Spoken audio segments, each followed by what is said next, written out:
అంటే 2 రకాలు చూస్తాను దీన్ని.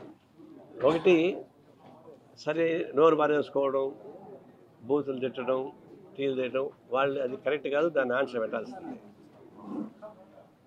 పాలసీలు తప్పులు చేశారు కదా, భూ కుంభకోణాలు చేశారు కదా, హత్యలు చేశారు కదా, సారాయిని అమ్మినారు కదా, ఇసుకని అమ్మినారు కదా, వాడి జోలికి పోకుండా ఏదో ఆ పోసాన్ని నోటు వాగుడు అలాంటి వాడు పాపం ఇట్లా నోటు వాగుడు వాళ్ళ పైన కేసులు తప్పితే అసలు ఈ రాష్ట్రాన్ని ధ్వంసం చేసిన వాళ్ళ జోలికి ఊరి తిరిగి పోలేదు. పెద్ద రాజధాని చెప్పాడు నాది బీక్కోండి అన్నాడు. నా మీద కేసు పెట్టారు, నాది బీక్కోండి ఏం చేస్తానన్నాడు. నిజం కదా. దాన్ని బట్టి అసలు ఈ రాష్ట్రానికి అన్యాయం చేసిన వాళ్ళ జోలికి పోవడం లేదు. కేవలం నోటి మాటలు మాట్లాడిన వాళ్ళ పైన పోతున్నారు. ఇప్పుడు వంశీ కూడా అనేక లోపాలు బయటకు వస్తున్నాయి. వాడు అన్నాడు, తిట్టాడు, పోసాన్ని తిట్టాడు, ఇంకొకటి తిట్టాడు. అది ప్రమాదమా? ఈ రాష్ట్ర ఆర్థికాన్ని ధ్వంసం చేసి, ప్రశాంతను ధ్వంసం చేసి, హత్యా రాజకీయాల్లో ప్రత్యక్షంగా పాల్గొన్న వాళ్ళని అది ప్రమాదమా? వైఎస్ వివేకానంద రెడ్డిని చంపిన కేసు కనపడదా? కోడి కత్తి కేసు కనపడదా? దానికి సంబంధించిన చర్యలు ఉండవా? దానికి సంబంధించిన అరెస్టులు ఉండవా? ఇదంతా పై చిలక్కొట్టుడు వ్యవహారం. టీడీపీ చిలక్కొట్టుడు వ్యవహారంలో బిజీగా ఉంది. బ్లాక్మెయిల్ నెంబర్ 1 అయిపోయింది. నన్ను సపోర్ట్ చేసేవాళ్ళు సేఫ్గా ఉండండి, నన్ను వ్యతిరేకించేవాళ్ళు జైల్లో ఉండండి. అది స్లోగన్. ఆ స్లోగన్ ప్రకారం ఇప్పుడు జరుగుతుంది కేంద్ర ప్రభుత్వం. ఈ దుర్మార్గానికి వ్యతిరేకంగా ఫైట్ చేయాల్సిన అవసరం ఉంది. అట్లాగే మనకు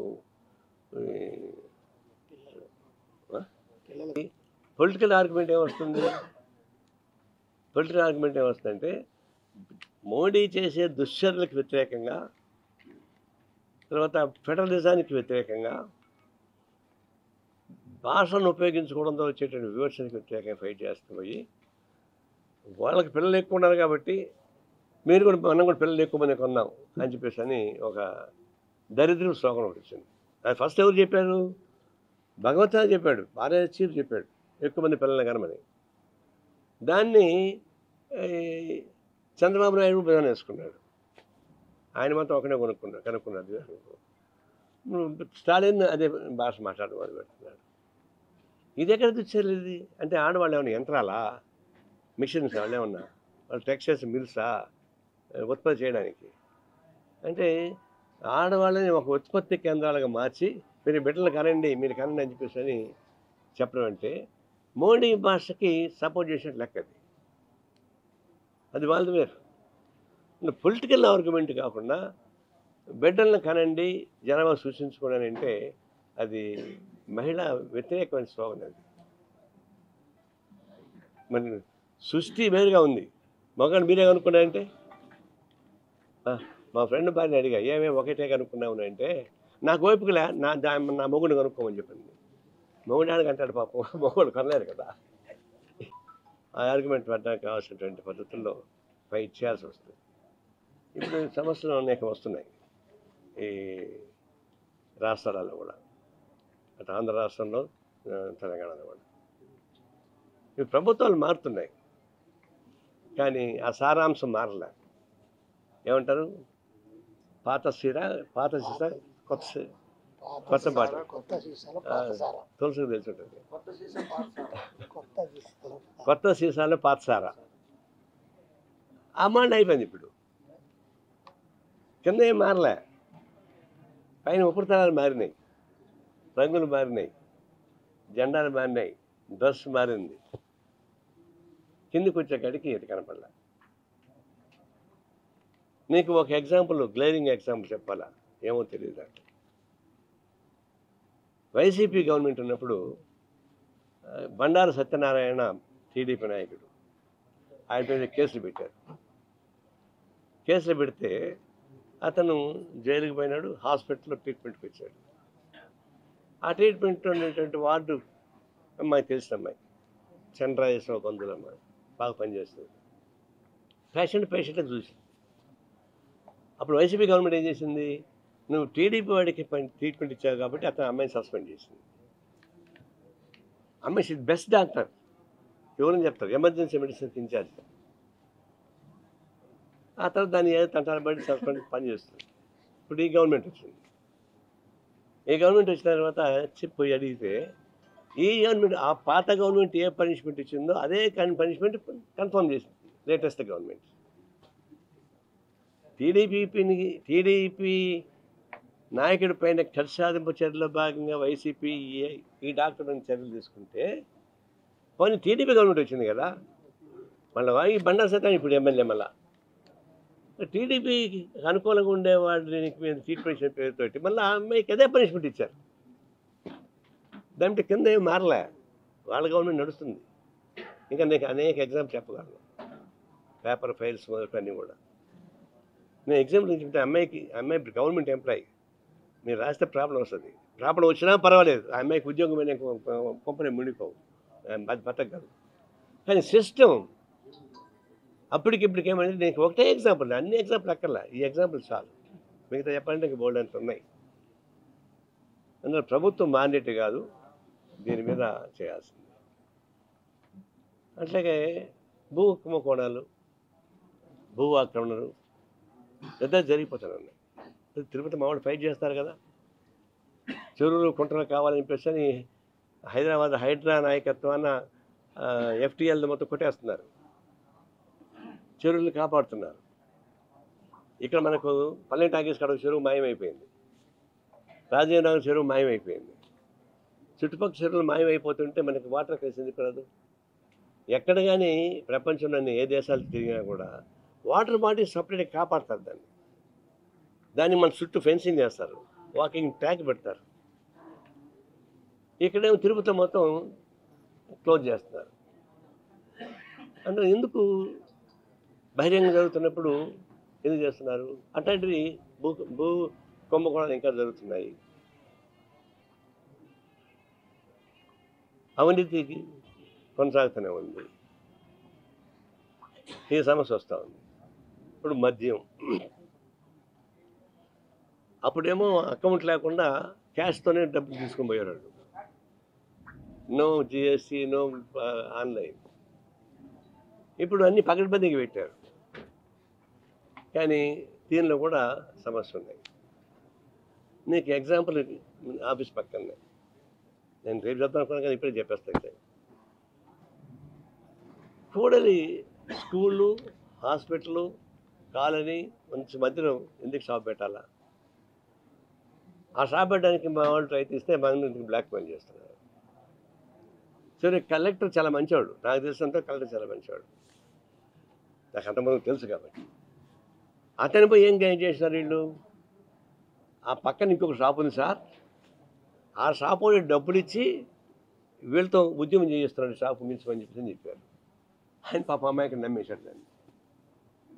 అంటే కమ్యూనిస్ట్ పార్టీ ఒకళ్ళు డబ్బులు ఇస్తే ఇంకోటి మేము ఫైట్ చేస్తామా? అది జరుగుతుందా? మన దగ్గర నా విషయం మీద ఫైట్ చేస్తాం తప్ప. ఎదురుగా హాస్పిటల్ వస్తుంది, బ్యాంక్ ఉంది, రోజుకు 100-200 మంది మహిళలు, 1000 మంది మహిళలు అడిగి బ్యాంక్ ఆపరేషన్కి వస్తారు. డ్వాక్రా మహిళలు ఎదురుగా పెద్ద హాస్పిటల్ ఓపెన్ చేయబోతున్నారు. ఇక్కడ ఎందుకు అని చెప్పేసి మా వాళ్ళు చెప్తే మా వాళ్ళ మీద బ్లాక్మెయిల్ చేస్తారా? కలెక్టర్ని తప్పుదారి పట్టిస్తారా? అందుకే చిన్న సమస్య అయినా సరే చిన్న పవన్ పెద్ద కర్త కొట్టాలని రేపటి నుంచి నిరవధిక దీక్ష అక్కడే కూర్చుంటాం. నేను కూడా దాన్ని కూర్చుంటాం.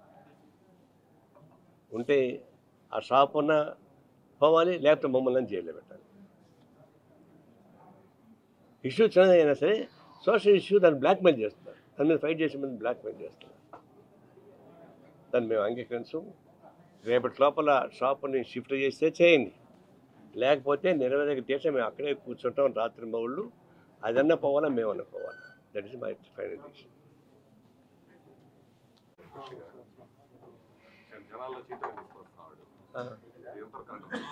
అంటే జింబో నగర ప్రవేశం లాగా చెప్పండి. జింబో నగర ప్రవేశం తెలుసా?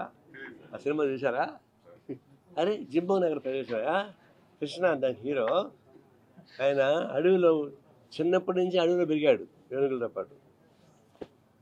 తర్వాత ఒక అమ్మాయితో ప్రేమలో పడి ఊర్లోకి వచ్చాడు. కాబట్టి జింబో నగర ప్రవేశం అని పేరు. కాబట్టి జగన్ కూడా జింబో నగర ప్రవేశం చేస్తున్నాడు. సంతోషం, చేయనియండి. ఆయన ఏం చేసినా వెనక తన్నుకుంటూ వస్తుంటాయి. ఆయన ఏమేం చేశాడు పనులు. The slogan is different. Political fight చేయండి, నాకేం అభ్యంతరం ఇప్పుడు కూడా పొలిటికల్ ఫైట్ చేయండి. మీరు అధికారంలో ఉన్నప్పుడు పొలిటికల్ ఫైట్ చేయలే, నాన్ పొలిటికల్గా పరిపాలన సాగించారు. ఈ రాష్ట్రాన్ని వెనక్కి పంపించిన మాట వాస్తవం. దాన్ని ముందు తీసుకెళ్ళి వాళ్ళు ఏర్పాటు చేసుకుని నాకేం అభ్యంతరం. అంతేగాని ప్రజల సమస్యలపైన, నిజమైన సమస్యలపైన పోరాటం సాగిస్తే మంచిది. అది ఎక్కడ సాగించాలా? ఆయన ఎలక్ట్ అయ్యాడు, ఎలక్ట్ అయితే పోయి అసెంబ్లీలో ఫైట్ చేయాలి.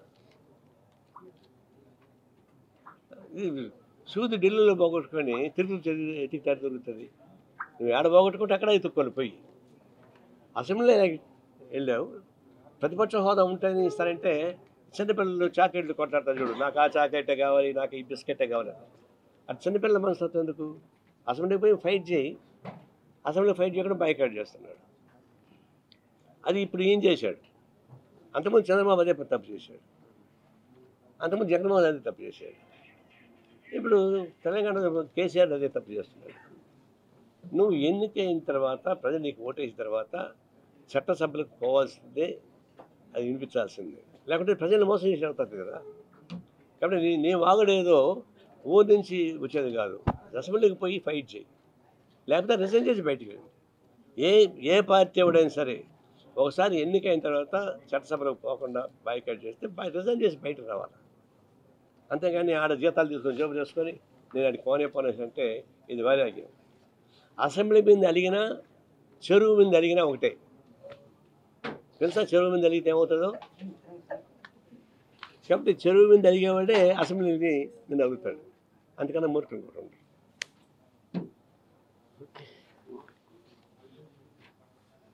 ఏమైంది తెలుసా? చెరువు మీద అడిగితే ఏమవుతుంది?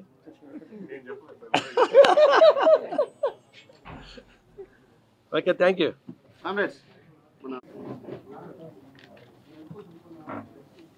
ఇప్పుడు ప్రపంచవ్యాప్తంగా ఈ ట్రంప్ ప్రెసిడెంట్ అయిన తర్వాత రకరకాల స్టోరీస్, అడ్వెంచర్స్ వస్తున్నాయి, ఇబ్బందులు వస్తున్నాయి. తను రావడమే తన లోటు బడ్జెట్ ఉంది. మీరు గుర్తుంచుకోవాల్సిందంటే అమెరికాలో $29 trillion అప్పుల్లో ఉంది అమెరికా. బయట నుంచి చూసేవాళ్ళకి అమెరికా చాలా ప్రమాణం అనుకుంటారు, దాని రోల్ డ్రమ్లో ఉంది. దాని నుంచి బయటపడడానికి కావాల్సినటువంటి ఏర్పాటు చేసుకుంటున్నాడు. ఆ చేసుకునే క్రమంలోనే ఉక్రెయిన్ పైన దాడులు అవన్నీ మీకు తెలుసు. ఇల్లీగల్ ఇమిగ్రెంట్స్ పేరుతోటి బయట పంపించడానికని ప్రయత్నించాడు. ఆయన ప్రకటించిన వెంటనే మన ఇండియన్ ఫారిన్ మినిస్టరు మేము దాని స్వాగతం పలుకుతున్నాం అని చెప్పాడు. అంటే పాజిటివ్గానే మాట్లాడాం. మోడీ వచ్చాడు, ట్రంప్ మోడీతో మాట్లాడుకున్నారు. తర్వాత ట్రంప్ ఇలాన్ వేస్తే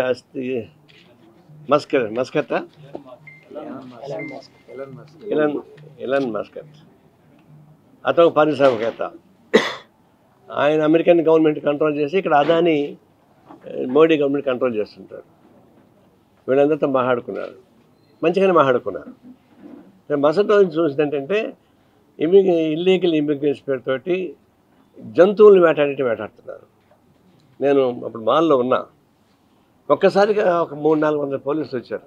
ఎగబడి అందరిని పట్టుకుంటున్నారు, పిల్లలు భయపెట్టి పరిగెడుతున్నారు. అంటే దాంట్లో ఉద్యోగాలు చేస్తున్నారు కొంతమంది.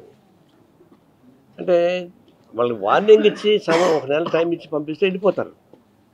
కానీ జంతువులను వేటాడి పట్టుకొని కప్స్ వేసి కాళ్ళకు గొలుసులు కట్టి యుద్ధమేళ పంపిస్తున్నారు. ఆ దుర్మార్గాన్ని ఖండించలేదు. న్యూయార్క్ కోర్టులో అదాని పైన లంచం కేసు ఒకటి ఉంది. అంటే అక్కడ పాత ప్రభుత్వం జగన్మోహన్ రెడ్డి గవర్నమెంట్ ఉన్నప్పుడు అక్కడ లంచం ఇచ్చాడు. దాని నుంచి విద్యుత్ ఒప్పందానికి సంబంధించినటువంటి సానుకూలత. ఆ విద్యుత్ ఒప్పందం అదాని చెప్పిన ప్రకారంగా ఒప్పుకుంటే దాదాపు 20 సంవత్సరాల్లో 2,00,000 కోట్ల రూపాయలు అదానికి లాభం వస్తుంది. ప్రజలపైన భారం పడుతుంది, ఆంధ్రప్రదేశ్ ప్రజలపైన. ఇది లంచం ఇచ్చినట్టుగా వాళ్ళకి ప్రూవ్ అయింది వాడికి. అందుకే కోర్టు వాళ్ళ మీద కేసు పెట్టేసింది. మనం పెట్టిన కేసు కాదు, అమెరికన్ లో ఉన్నటువంటి కోర్టు కేసు పెట్టింది.